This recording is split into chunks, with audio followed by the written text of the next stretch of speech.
And yun mga bossing, makikita nyo naman, nag-breed tayo ng betta fish at first time natin mag-alaga at first time din natin mag-breed ng ganitong isda. At tignan nyo naman yung first step, napaka-successful dahil napakaraming ginawang bubble nest ng ating male betta. At susunod natin gagawin, papakawalan natin itong female para mag-mate na sila at magkaroon na ng itlog yung bubble nest na yan.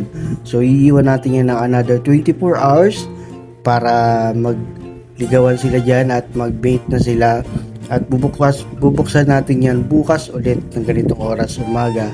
Sana mag-successful naman yung pangalawang step na magkaroon ng itlog yung bubble nest na yan. So update ko kayo bukas mga boss. So napakasaya natin dahil first time natin to ginawa at nag-successful agad. Ayun mga boss, update ko kayo bukas. Yay!